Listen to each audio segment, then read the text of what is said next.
Bom dia, seja muito bem-vindo ao Tati Cidade Entrevista, que hoje conversa com Valéria Bolsonaro. Ela é bióloga, professora e política brasileira, deputada estadual filiada ao Partido Liberal, eleita em 2018 com 54.519 votos. Bom dia, deputada, seja muito bem-vinda, como vai? Bom dia a todos, uma alegria muito grande estar aqui com vocês. A gente começa o nosso bate-papo falando de um assunto que acho que pouca gente sabe. A senhora é santista, é isso? Eu sou da terrinha. Santista. Nascida aqui em Santos. Uma e aí? delícia. Mas mora aqui coração. não, Valéria? Não mais. Saí daqui criança ainda, morei em vários lugares, mas fiquei mesmo, casei, tive filhos e fiquei morando em Campinas. A partir de 85. Eu fui para Campinas e aí... Não saiu mais de lá? Não saí mais. Mas está com um olhar aqui para a Baixada também, né? A gente está recebendo visita, tem algum motivo isso? Não, a gente tem um olhar muito forte, né? Porque daí é coração, não tem jeito, mas com várias cidades do estado de São Paulo, são 645 municípios que a gente tem que trabalhar e a gente faz um trabalho bem forte, bem diversificado. E é muito gostoso, sempre que eu posso, eu venho para cá, porque é muito bom. Conta para mim, deputada, parente do presidente Bolsonaro? Então, isso já deu tanto pano para manga.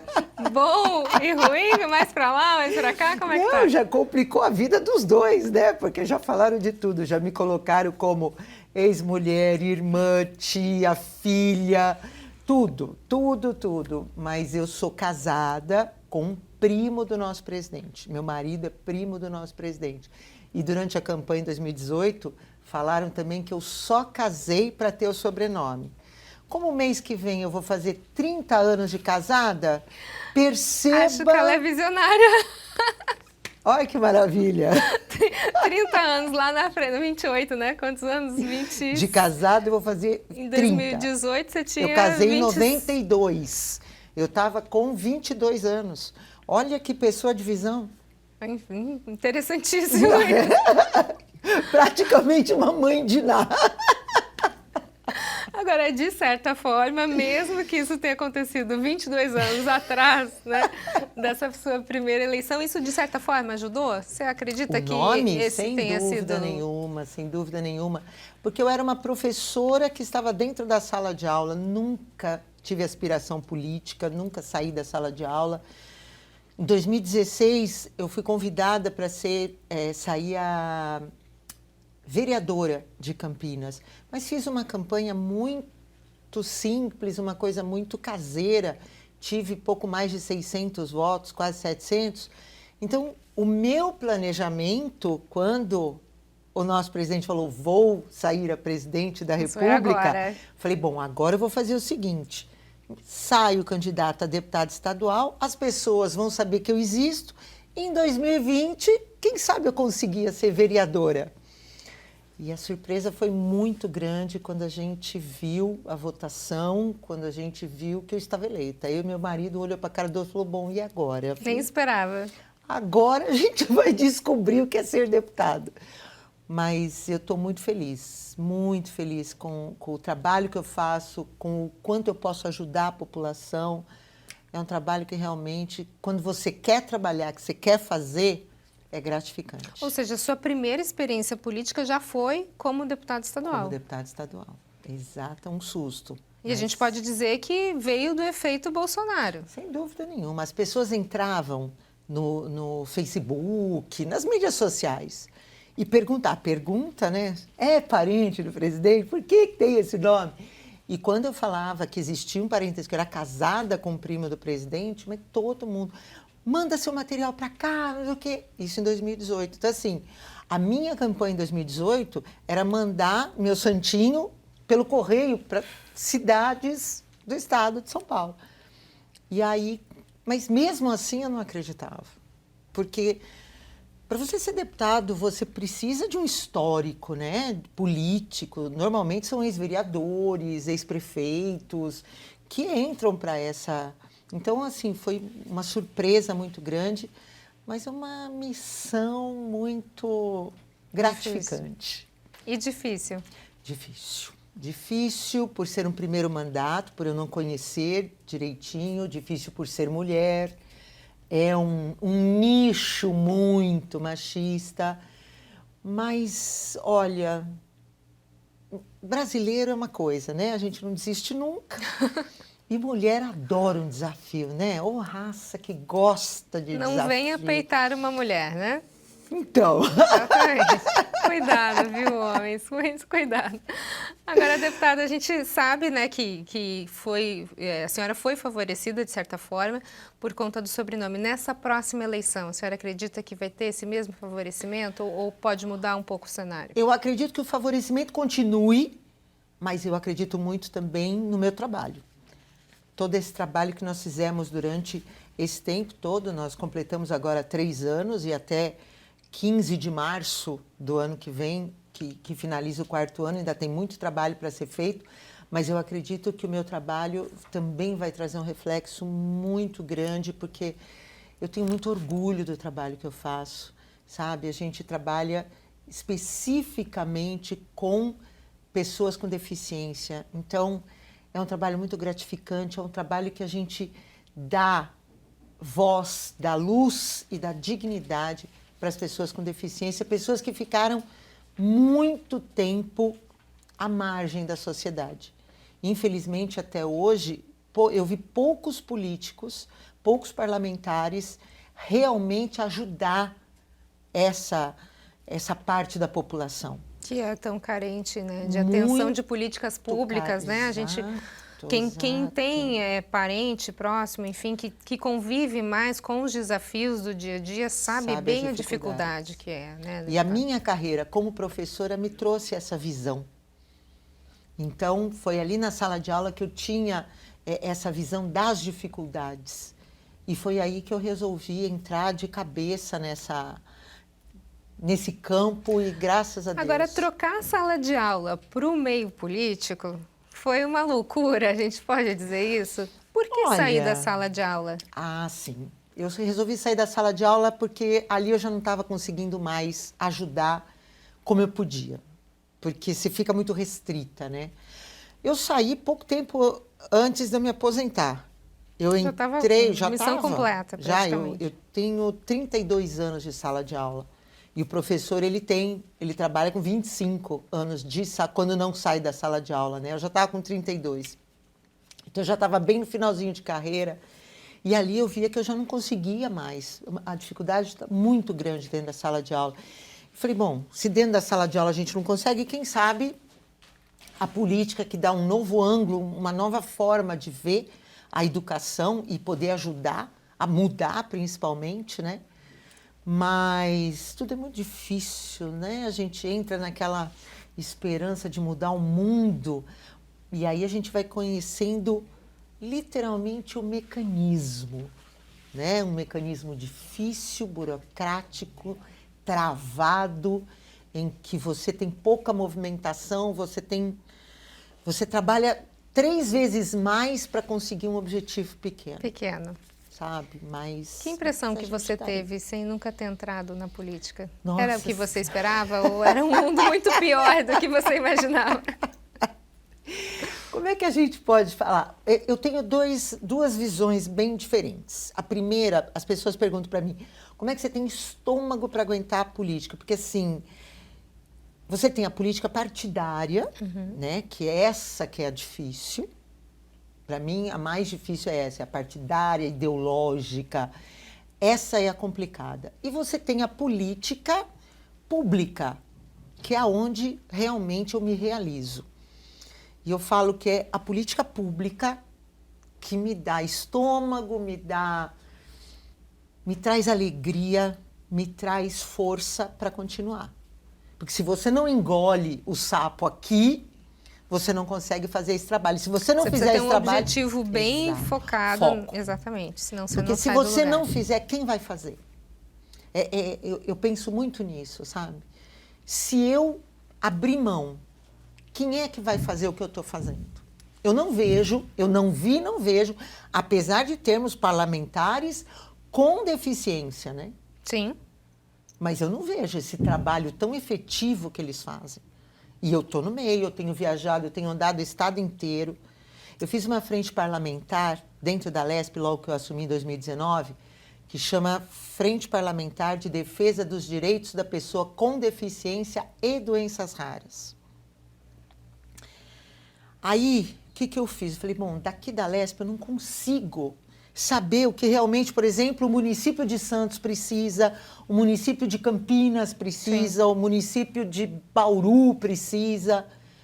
E aí, o que nós resolvemos fazer? Nós começamos a andar nas cidades, conversar com vereadores e chamar os vereadores para que eles coloquem essa frente parlamentar dentro das suas câmaras municipais. Precisa haver essa conversa, né, entre os poderes. Eu acho que é isso que falta no Brasil. É você criar pontes. Exatamente. Porque você não está ali defendendo só o seu partido ou a sua ideologia. Você está defendendo a população, você está defendendo o Brasil. E aí você precisa dessas conexões, né, deputada? Exato. E essa articulação política, ela é difícil de acontecer? Olha, não é, depende, eu acho que depende muito da pessoa, né? Eu sou uma pessoa muito comunicativa, eu falo com todo mundo, eu converso com todo mundo. Deu para perceber, viu, gente? Aí é verdade isso que ela está falando. Eu peço para todo mundo, porque é o que eu falo, eu era professora também de educação infantil. Professor de educação infantil, ele sai pedindo, prenda para a festa junina, não sei o quê, não sei o quê. Então eu tenho essa facilidade. Quando eu fiz essa frente parlamentar, justamente pela dificuldade que eu tenho com o que eu tive, né, com o governo estadual, que eu tive uma dificuldade imensa com o governo estadual, né, com esse governador que, graças a Deus, foi... Por conta do nome? Por conta do nome. Por conta do nome, por conta de 3 pedidos de impeachment que eu fiz contra a pessoa que pegou dinheiro do governo federal e não repassou para os municípios durante a pandemia, né, por conta de compras de máscara em lugares com o CNPJ de editora de livros e por conta de uma série de coisas que eu vi, que eu provei e mandei para o Ministério Público, representei no Ministério Federal, entrei na PGR, fiz tudo que eu podia para essas denúncias. Teve agora há pouco tempo, a Polícia Federal pediu algumas explicações para o governador, mas a coisa é meio lenta ainda, né? A justiça no nosso país está com algumas dificuldades. A senhora mencionou sobre a necessidade que vocês têm muitas vezes de engolir sapo para conseguir o objetivo lá na frente. Em relação ao governo do estado, algum sapo teve que ser engolido, o brejo inteiro? O brejo inteiro, eu engoli o brejo inteiro. Para você ter noção, as minhas emendas parlamentares, por exemplo, né, que são impositivas, ou seja, o governo do estado tem que pagar. Eu tenho emendas de 2019 que o governador não pagou. Agora que ele saiu, estão sendo pagas. E as minhas emendas, elas vão para onde? Para instituições que trabalham com pessoas com deficiência. Ele só pagou as que são de saúde, que aí ele é obrigado, mas as que ficam ali na parte de assistência social não foram pagas. E agora que ele deixou o governo é que está sendo paga. Então veja a dificuldade que eu tive, a revolta, né? Porque aí você vê que é um governador que nunca esteve preocupado com a população e sim com ele. A gente vai para um rápido intervalo e na sequência a gente continua a falar com a deputada estadual Valéria Bolsonaro. Não sai daí, é um minutinho. A gente volta já já.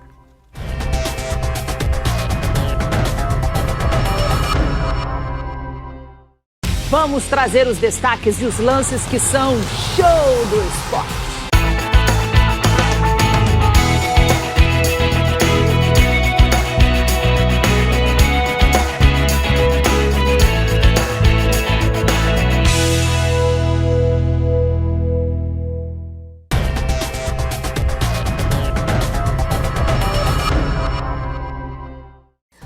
Taxicidade Entrevista está de volta hoje com a deputada estadual Valéria Bolsonaro.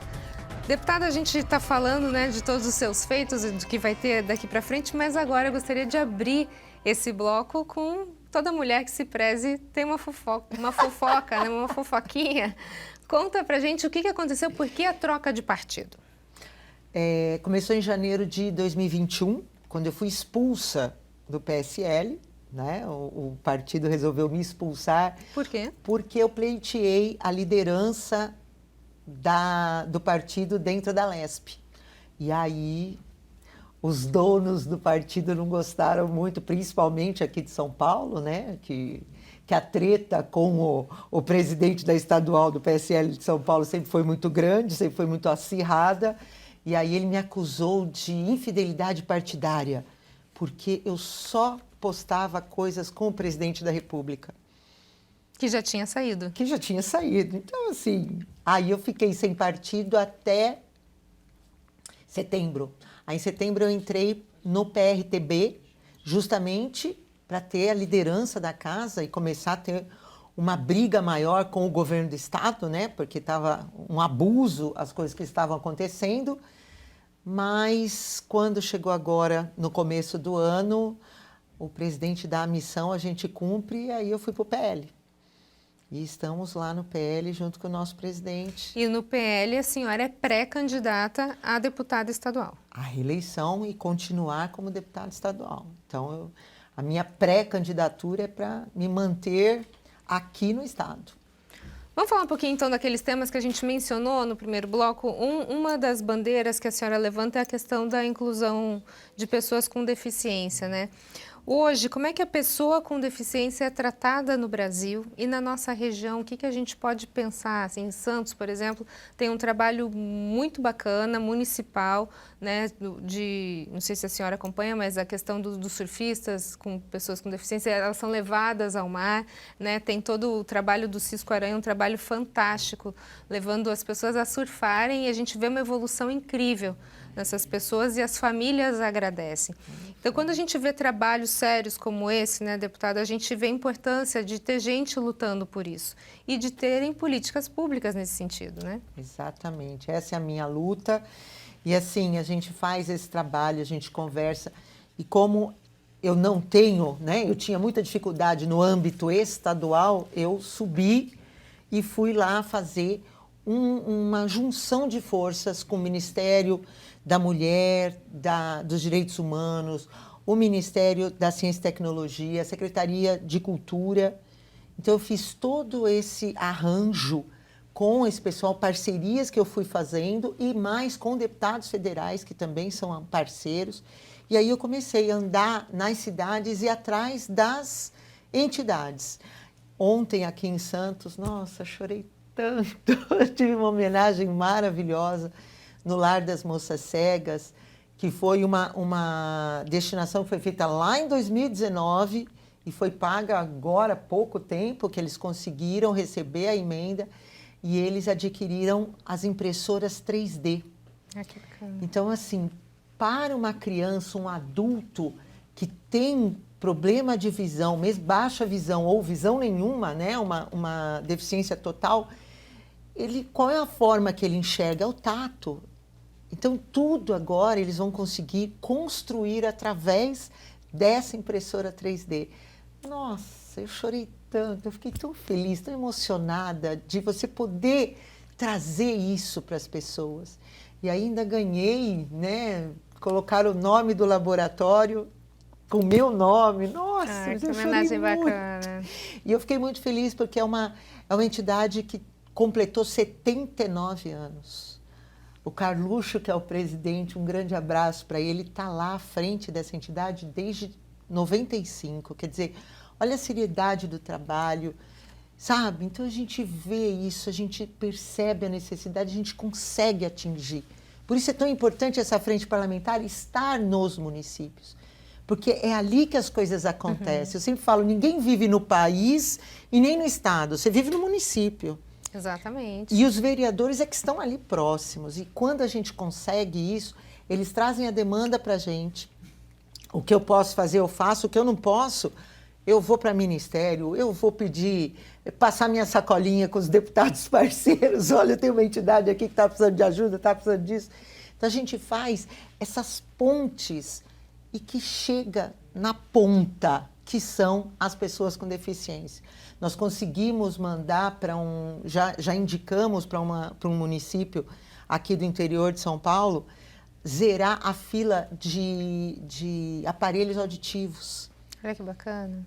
De crianças que estavam precisando, nós conseguimos fazer essa destinação. Então, sabe, são coisas, e às vezes coisas simples. São ações que às vezes não requerem tanto esforço, mas o resultado é grandioso, né? Você tem um resultado muito bom na união de forças, né, deputada? Eu acho que esse é o segredo, continua Quando a gente sendo faz segredo. ponte, a gente agrega, né? E aí você faz. Outro ponto importante, então, de discussão é a questão de combate ao câncer. Vamos começar falando um pouquinho do SUS. Como é que a senhora avalia nossa pedra no sapato? O SUS é um caso sério, né? O SUS é um caso sério. Em 2019, também, logo que eu assumi, eu também fiz uma frente parlamentar de combate ao câncer. Através dessa frente, a gente consegue, numa parceria com o Hospital do Amor, aquele hospital de Barretos, a gente consegue levar as carretas de mamografia para as cidades, e isso é muito importante. Prevenção, né? Sempre melhor prevenir do que remediar, Olha, né, deputada? a gente faz um trabalho justamente baseado nisso. E você sabe que a maior dificuldade que a gente tem de prevenção é com os homens, né? Sim. Então, a gente faz um trabalho muito grande, batendo sempre nessa tecla. Quando você trabalha a prevenção, você diminui tudo. Você diminui tempo de químio, de rádio. O custo, de começar tudo. pelo custo, né? O custo é muito menor. A medicação Sim. oncológica é caríssima. E o sofrimento também, né? Porque quando uma pessoa... Não é só o paciente. Quando um paciente tem câncer, a família inteira adoece. Então, é tudo muito doloroso. Então, a gente bate muito nessa tecla. E nós fizemos uma reunião, eu lembro, na LESP, eu levei alguns dirigentes de hospitais para fazer uma reunião com um deputado federal que estava justamente levantando essa bandeira e fazendo uma comissão de estudos sobre a tabela SUS. Para rever as possibilidades de mexer nessas tabelas, porque o preço é muito baixo, fica muito aquém e prejudica muito o funcionamento dos hospitais. Mas daí veio a pandemia, para tudo.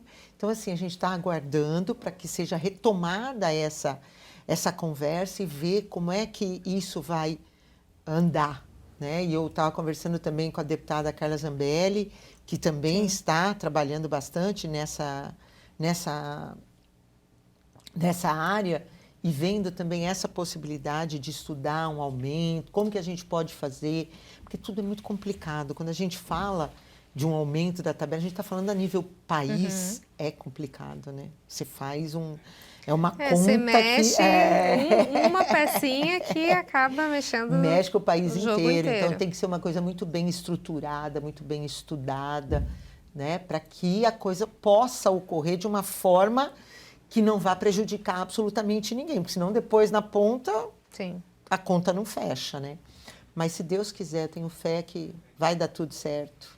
Deixa eu falar agora um pouco com a professora Valéria, que também é deputada. Agora, enquanto deputada, com toda a sua bagagem de escola, a senhora defende a escola sem ideologias, é isso? De acordo com o seu posicionamento, o que falta hoje nas escolas? Qual é o perfil do aluno ideal? Infelizmente, nós tivemos um tempo muito tenebroso, onde a esquerda entrou nas universidades com o único objetivo de formar militantes que formariam os próximos militantes. E hoje a gente vê as pessoas que saem das universidades todas com um viés assim totalmente de esquerda, uma coisa muito complexa, uma mistura muito grande e pouca bagagem. A minha profissão, né, o ser professor, há uns 10 anos já deixou de ser uma vontade para ser um bico. Muita gente que não conseguiu se colocar no mercado de trabalho foi dar aula como um bico. Então, isso falta comprometimento, isso falta seriedade, né? E aí junta salário baixo, as condições, infelizmente, né? As escolas, principalmente as escolas estaduais, a gente olha, parece, tem presídios em melhores condições do que as nossas escolas. Então, assim, toda essa precarização da educação acabou com tudo. né? Esse sistema que foi implantado de avaliação continuada, que não traz absolutamente nada de aprendizado para os nossos alunos, não contribui em absolutamente nada, tirou a autoridade dos professores, tirou o conhecimento das crianças. Então, assim, foi muito difícil se enfrentar tudo isso. E agora o governo do estado aprovou na Alesp, infelizmente, uma nova carreira, que para mim de nova não tem nada, onde nós vamos valorizar os professores. Eu não vi valorização nenhuma, porque equiparou um professor, por exemplo, um salário de um professor que já tem 10 anos de experiência e de casa com um que está chegando agora. Tirou quinquênio, tirou sexta parte, sabe? Não, mas tem que investir. Investir na carreira como? Como que vai ser esse investimento de carreira? Ele vai fazer doutorado, ele vai fazer mestrado? Que áreas serão priorizadas? Quem vai avaliar essa aplicabilidade que o professor vai trazer para dentro da sala de aula? Sabe? Então, a gente vê que tem toda uma coisa política muito forte. Na verdade, o Brasil ele sempre foi levado por isso, né? Acho que são as 3 esferas, no meu ponto de vista, saúde, educação e segurança, elas acabam sendo completamente politizadas, né? Totalmente. Eu acho que uma judiação. A questão da educação, principalmente agora que a gente passou esse período da pandemia, as nossas crianças ficaram completamente sem aula. A gente não pode dizer que houve um ensino remoto, porque eles não tinham acesso à tecnologia. A gente vai ter aqui para frente alguns profissionais lançados no mercado, sabe lá Deus como, com que formação. Vamos pagar um preço caro por isso. Exatamente. Um preço caro, porque essa defasagem de educação que ficou, principalmente nas crianças que estavam em período de alfabetização e os jovens que estavam saindo do ensino médio para as universidades, o preço vai ser muito alto. Deputada, para a gente finalizar aqui, como a gente poderia esperar um Brasil diferente? O que esperar desse novo Brasil? Olha, o que mais me impressiona hoje é o que a gente assiste das pessoas que se colocam na política, né? E mais do que nunca agora, neste ano de eleição, a gente vê muita gente que durante esses 3 anos estava junto com o governador Dória, estava lá apoiando e agora se coloca como Bolsonaro. Bolsonaro desde criancinha. Então, muito cuidado, muita atenção, porque a eleição ela é uma mudança, né? Uma mudança de chave. E quem não presta atenção nisso, não só prejudica 4 anos a sua própria vida, mas como a vida de toda a população, a nossa vida também, porque nós pagamos um preço muito caro. Falo que a pessoa que não se atenta ao quanto valor tem um voto, ela vende o voto dela muito fácil. Então, muito cuidado, porque eu não quero sofrer e não quero que ninguém sofra. Então, muita atenção, esse é um ano muito perigoso. Deputada, muito obrigada pelas suas informações. Sucesso para a senhora nessa empreitada. Obrigado, fica com Deus e obrigado pela oportunidade. Agradeço. O Tati Cidade Entrevista fica por aqui. A gente se vê na semana que vem com outro pré-candidato aos cargos eletivos 2022. Um abraço, até mais. Tchau, tchau.